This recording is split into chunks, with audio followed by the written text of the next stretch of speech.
"Behold, your Lord said to the angels, I am going to place a vicegerent on earth." The Arabic word is khalifa. It means a representative or an emissary of mine. "And they said," the angels said, "Will you place therein one who will spread corruption and shed blood, while we celebrate your praises and glorify your holiness?" And God said, He said, "Truly I know what you do not know." See, that's the verse that hooked me. That's the verse that caught my attention. That's the one that kept on making me read the story again and again and again. Because listen to the way it begins. "Behold, your Lord said to the angels, I am going to place a representative of mine on earth, a vicegerent of mine, an emissary, one who acts on my behalf." I thought, that's not the way it goes.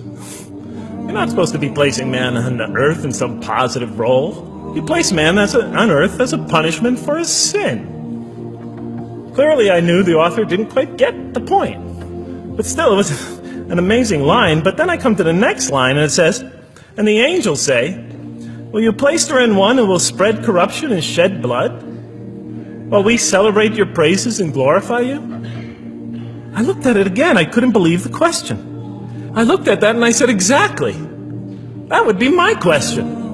Why would you create this being, supposedly for some positive role, when he's capable of doing tremendous wrongdoing? When he could spread corruption and shed much blood? Why would you create this violent and pernicious creature when you could create angels? As the angels clearly say, Well, we, the angels, celebrate your praises and glorify you. They were asking one of the most fundamental questions in the entire history of religion. Why create you, man, this utterly fallible creature, this creature who could rebel against God's will, who could do such tremendous wrongdoing, who could wreak havoc like no other creature on earth, when you can make them angels? That whole question, everything that I ever thought, everything that I ever experienced, everything that I ever knew was in that question. It was as if the author took my life and wanted to pick out exactly the right question to humiliate me, to provoke me, to anger me. Why create man, this most destructive and violent creature, when you could make them angels? And then look at the answer. And he said, God said, "Truly I know what you do not know." You know, in modern parlance, we would say, "I know exactly what I'm doing." I read that and said, what? You know what you do not know? You know exactly what you're doing? Well, please inform me. Tell me what you're doing. You can't just get off that easy. You can't just tell me you know exactly what you're doing. Not after what I've been through. Not after you made me this way. And then I realized, of course, I was arguing with a God I didn't even believe in. And that would happen several times as I read through the Quran. And sometimes I would just get into so agitated by what I read, I'd start arguing with this voice that I'm reading before me, that's calling to me. So we turn to the next verse.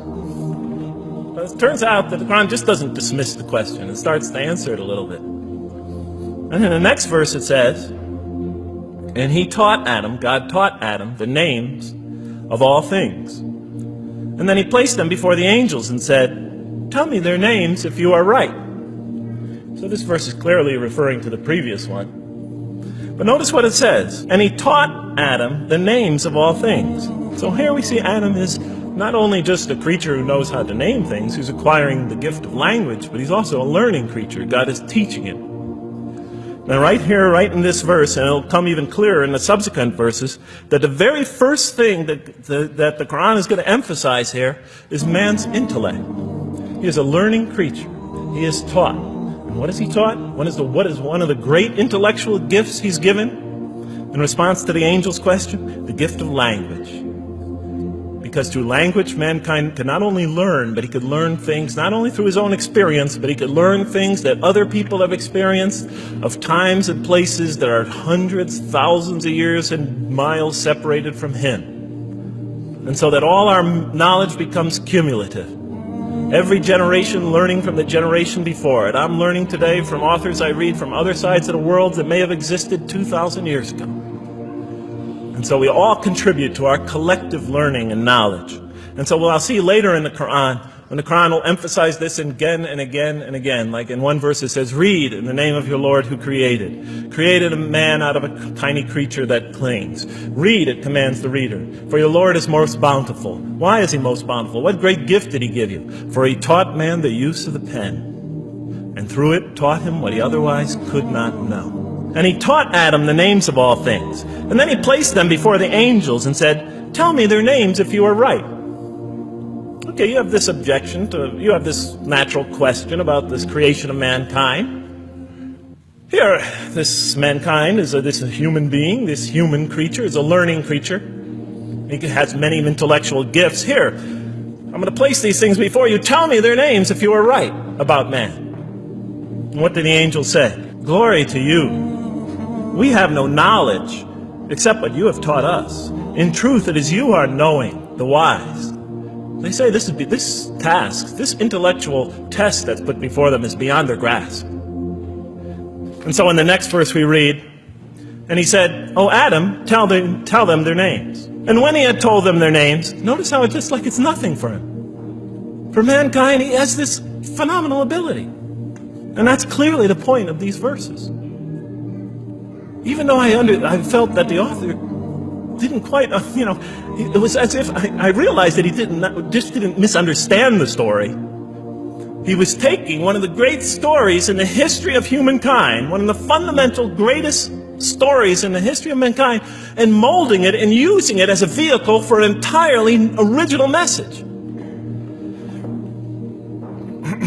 And God said, did I not tell you that I know what is unseen in the heavens and the earth? And I know what you reveal and what you conceal? In other words, didn't I tell you I know exactly what I'm doing? I looked at that. What question what did they reveal and what did they conceal? Why are you all looking at me like that? You're starting to scare me. You're all looking very serious. Am I losing you? Wow. Okay.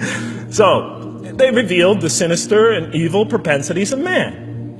But what did their question conceal? And all you have to do is think about it for a minute. Human beings, yes, they could do evil. Yes, they could do wrong. Yes, they could create misery. But they could also do exactly the opposite. They could choose to do evil. They could choose to do tremendous good. They could choose to do tremendous violence. They could choose to show tremendous compassion. They could choose to live by falsehood. They could choose to live by the greatest truths. So we go on to the next verse. And behold, we said to the angels, bow down to Adam, and they bowed down. But not so Iblis. Iblis is like the father of Satan. He refused and was arrogant. He was of those who reject faith. An interesting statement. And notice why Iblis does not bow down. He refuses because he was arrogant. You know, we often hear what's the root of all evil? In the West, it's always money, greed, etc. Here the Quran says seems to be saying that the root of all evil is not always material wants. It's not always money, it's not always greed. At the heart of evil is arrogance. Putting yourself above all others. Of assigning to yourself special priority and neglecting the rights of others. O Adam, dwell you and your spouse in the garden and eat freely thereof what you wish. But come not near this tree, for you will be among the wrongdoers. Then they make the mistake. But Satan caused them to slip and expelled them from the state in which they were. And we said, go all you down, some of you being enemies of others, will be adversaries of others. Some of you will be adversaries of each other, and on earth will be your dwelling place and provision for a time. Let's go back from where we started. First, mankind is being taught. We see he's an intellectual being. Then we show he's a moral being.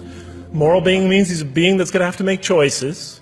And then God gives him this choice. It's not a huge deal. It's not the gravest sin in the history of humanity by any means. It's minor by any standards. They make it, though. We see that God originally intended to put man on earth as his vicegerent. When does God finally put him on earth? What signals that he's ready to begin? He makes his first independent choice. It's not the worst deed in the history of humanity. It's minor on anybody's scale. But it shows that mankind is ready to act on his own.